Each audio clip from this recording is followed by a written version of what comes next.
Assalamualaikum warahmatullahi wabarakatuh. Waalaikumsalam warahmatullahi wabarakatuh. Ya, apa kabar anak-anak hari ini? Baik. Baik, alhamdulillah. Ya. Nah, di pagi hari ini anak-anak Bu Ika akan memberikan informasi tentang AKM. Apakah ada yang sudah tahu apa sih AKM itu? Belum tahu. Tidak. Belum tahu ya. Anak-anak dengarkan dulu ya. Bu Ika akan memberikan penjelasan tentang apa sih itu AKM. Nah, AKM itu anak-anak kepanjangan dari asesmen kompetensi minimum.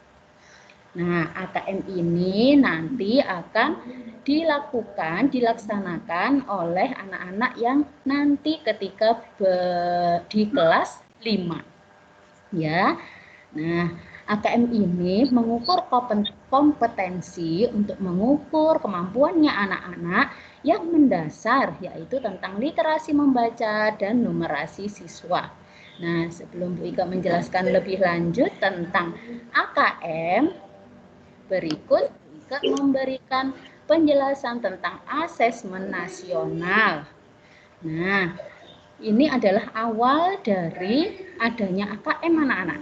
Nah, asesmen nasional adalah program penilaian terhadap mutu setiap sekolah. Di sekolah kita SDN Tenggilis Mejoyo 1 juga sama anak-anak, juga dilakukan program penilaian seperti ini. Nah, begitu juga di madrasah dan program kesetaraan pada jenjang dasar dan juga menengah. Nah, kemudian selanjutnya mutu satuan pendidikan dinilai berdasarkan hasil belajar kalian yang mendasar, yaitu meliputi 3 hal, literasi, numerasi, dan karakter. Inilah yang dinilai untuk asesmen nasional ini, dan juga kualitas proses belajar mengajar dan iklim satuan pendidikan yang mendukung pembelajaran siswa. Informasi-informasi tersebut bisa diperoleh dari 3 instrumen utama, yaitu asesmen kompetensi minimum yang Bu Ika sebutkan tadi yang namanya AKM, kemudian survei karakter dan survei lingkungan belajar. Nah, apa sih itu Bu? 3 instrumen itu? Nah, anak-anak dengarkan penjelasannya Bu Ika. Yang pertama, AKM. Seperti tadi disebutkan Bu Ika ya, AKM itu untuk mengukur, untuk menilai kompetensi yang mendasar literasi membaca dan numerasi siswa. Yang kedua, survei karakter. Apa saja Bu yang dinilai? Sikap kalian, nilai, keyakinan, dan kebiasaan yang mencerminkan karakternya anak-anak. Ya. Yang ketiga adalah survei lingkungan belajar yang mengukur kualitas ditinjau dari berbagai aspek input itu masukan ya anak-anak, dan proses belajar mengajar di kelas maupun di tingkat sekolah. Nah, kalau pandemi seperti ini anak-anak bisa diukur kegiatan belajar mengajar kita ketika daring ya. Selanjutnya anak-anak Bu Ika akan menjelaskan tentang tujuan dan manfaat asesmen nasional supaya anak-anak semuanya tahu ya. Nah, yang pertama, asesmen nasional ini menghasilkan informasi untuk memantau apa saja perkembangan mutu dari waktu ke waktu dan kesenjangan antar bagian di dalam sistem pendidikan. Misalnya di satuan pendidikan, yaitu antara kelompok sosial ekonomi yang berbeda. Jadi, kita dalam satu kelas anak-anak atau dalam satu sekolah, dalam lingkup yang lebih besar, itu sosial ekonomi kita kan berbeda, ya. Kemudian satuan wilayah, rumahnya anak-anak kan berbeda. Ada yang dekat dari sekolah, ada yang jauh dari sekolah, ya. Nah, antar sekolah negeri dan juga swasta. Jadi tidak hanya sekolah negeri saja anak-anak. Meskipun ada teman-teman kalian yang bersekolah di sekolah swasta, itu sama juga akan dilaksanakan asesmen nasional juga, ya. Kemudian antar daerah ataupun antar kelompok berdasarkan atribut tertentu. Ya, ada aturan-aturan tertentu yang akan diterapkan pada siswa. Ya. Kemudian selanjutnya, tujuannya asesmen nasional itu apa ya? Nah, coba dengarkan. Untuk menunjukkan apa yang seharusnya menjadi tujuan utama sekolah. Ya, tujuan utama sekolah itu apa? Yaitu pengembangan kompetensi, ya, mengembangkan bakat kalian, mengembangkan kemampuan kalian, dan juga karakter.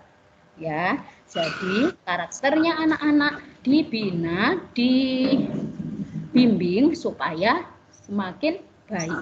Ya, anak-anak yang sebelumnya sifatnya sudah baik supaya lebih baik lagi. Ya.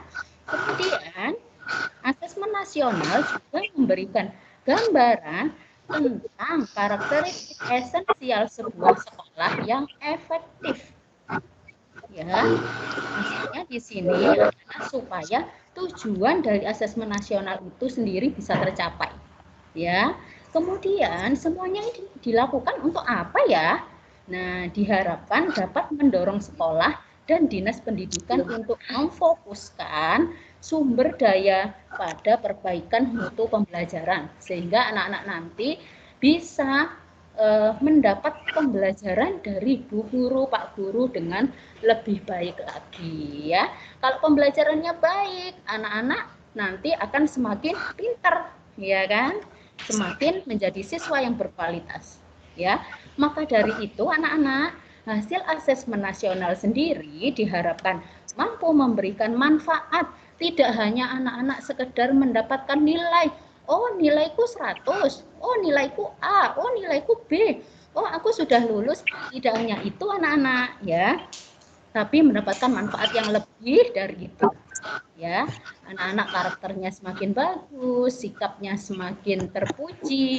Nah, seperti itu. Nah, kemudian pada tahun 2021 ini, Menteri Pendidikan dan Kebudayaan telah menyatakan bahwa hasil asesmen nasional dimaksudkan sebagai peta awal mutu sistem pendidikan secara nasional menyeluruh di seluruh Indonesia. Ya, asesmen nasional tidak akan digunakan untuk mengevaluasi kinerja sekolah, tidak untuk melihat oh sekolah ini bagus, oh sekolah ini jelek, tapi tidak, ya, untuk meningkatkan mutu keluaran mutu siswa nanti ketika sudah keluar dari sekolah dasar menuju SMP. Gitu ya anak-anak. Jadi asesmen nasional tidak akan digunakan untuk mengevaluasi, untuk menilai kinerja sekolah maupun daerah. Itu ya. Sampai di sini anak-anak ada yang ingin bertanya? Ada yang ingin bertanya? Oh, tidak. Ya, sudah jelas anak-anak? Sudah. Nah, kalau begitu terima kasih atas perhatiannya anak-anak. Sampai di sini dulu. Jangan lupa tetap selalu jaga protokol kesehatan.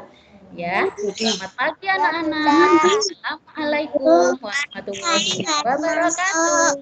Waalaikumsalam warahmatullahi wabarakatuh.